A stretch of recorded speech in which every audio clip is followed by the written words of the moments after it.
ዓለማችን ላይ ትልቅ ስጋት ተብለው ከሚነገርላቸው ነገሮች መካከል አንዱና ዋናው አርቲፊሻል ኢንተለጀንስ የሰዎችን ስራ ይተካል የሚል ስጋት ነው። ከዚህ ጋር ተያይዞ አንድ ባለሙያ በተለያዩ የሙያ ዘርፎች ላይ ስራዎችን ሲሰራ ስለሚሰራው ስራ ከቴክኖሎጂዎች ጋር ተያይዞ የተለያዩ እውቀቶች ሊኖሩት ይገባል። አርቲፊሻል ኢንተለጀንስም እነዚህን ሙያዎች ተክቶ ይሰራል ሲባል ምንም አይነት የአርቲፊሻል ኢንተለጀንስ ወይም ደግሞ የቴክኖሎጂ አይዲያው፣ ዝግጁነቱ፣ እውቀቱ የሌላቸው ሰዎች ከዘመኑ ጋር አይሄዱምና በአርቲፊሻል ኢንተለጀንስ ይተካሉ ይባላል። አርቲፊሻል ኢንተለጀንስ እንደሚታወቀው የሰው ልጅ የአእምሮ ውጤት ነው። ይሄ ሲሆን ደግሞ የሰው ልጅ ነው ኮንትሮል ሊያደርገው የሚችለው።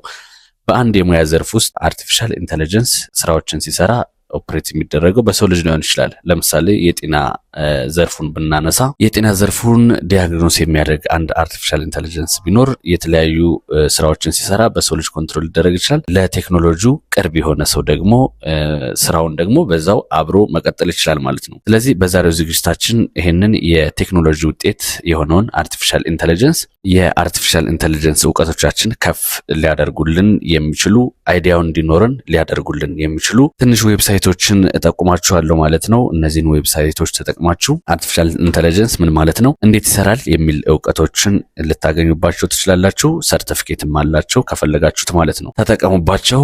ቀጥታ ወደ ዌብሳይቶቹ ሄዳለሁ ማለት ነው። አንደኛውና የመጀመሪያው ግሬት ለርኒንግ አካዳሚ ነው። ይሄ እስከ ፍሪ ሰርቲፊኬት ድረስ መሄድ ትችላላችሁ። የተለያዩ የቴክኖሎጂ ኮርሶች ይሰጡበታል በዚህ ዌብሳይት ማለት ነው። ገብታችሁ ተከታተሉ። ስለ ይሄ ማሽን ለርኒንግ፣ ኒውራል ኔትወርክ እና ጀነሬቲቭ ኤአይ እነዚህ ሁሉ ያካተቱ ኮርሶች አሉት። ገብታችሁ መከታተል ትችላላችሁ። ሁለተኛ ኮርሴራ ነው። ከዚህ በፊትም ስለዚህ ዌብሳይት ቪዲዮ ሰርተናል። እናንተ የምትፈልጉትን መርጣችሁ በዚህ ዌብሳይትም የቴክኖሎጂ ኮርሶችን መከታተል ትችላላችሁ። ማይክሮሶፍት ለርን የሚባልም አለ። በሱ ውስጥም ገብታችሁ መከታተል ትችላላችሁ። አራተኛው አሊሰን ነው። አሊሰን አጋጣሚ እኔም ተከታትዬበታለሁ ይሄንን ዌብሳይት፣ የኦንላይን ትምህርት ማለት ነው።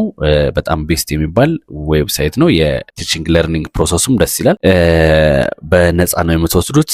ምናልባት መጨረሻ ላይ ለሰርቲፊኬት ትንሽ ዶላር ሊጠይቅ ይችላል። የምትችሉ ሰርቲፊኬቱን በዛ መልኩ ማውጣት ትችላላችሁ። ካልሆነ ደግሞ የእውቀቱን ደግሞ በደንብ ልታገኙበት የምትችሉ ዌብሳይት ነው ማለት ነው። እነዚህና ሌሎችንም ዌብሳይት ተጠቅማችሁ ያላችሁን የቴክኖሎጂ እውቀት ወይም ደግሞ የአርቲፊሻል ኢንተለጀንስ እውቀታችሁን ወደፊት ስራችሁ በኤአይ እንዳይተካ እናንተም አብራችሁ እንድትቀጥሉ በተለያየ ሙያ ውስጥ በጣም ከፍ ያለ የስራ ልምድ ቢኖራችሁም የቴክኖሎጂ አይዲያው ከሌላችሁ የአርቲፊሻል ኢንተለጀንስ አይዲያው ከሌላችሁ ምንም ያክል 20-30 ዓመት ልምዱ አለን ቢባል ወደፊት በቴክኖሎጂዎች መሰረት የተደረገ የስራ አካሄድ ሊኖር ስለሚችል ኦንላይን እየገባችሁ እነዚህን ዌብሳይቶች ተጠቅማችሁ የተለያዩ የቴክኖሎጂ እውቀታችሁን ከፍ ማድረግ ትችላላችሁ ማለት ነው። ለቦይስ ዲጂታል አዲስ ከሆናችሁ ሰብስክራይብ በማድረግ ቤተሰብ ሁኑ። የተለያዩ የቴክኖሎጂ መረጃዎችን ከዚህም በተሻለ መልኩ ወደፊት ስለምንሰራ ማለት ነው ለወዳጅ ዘመዶቻችሁም እያጋራችሁ ጠብቁን።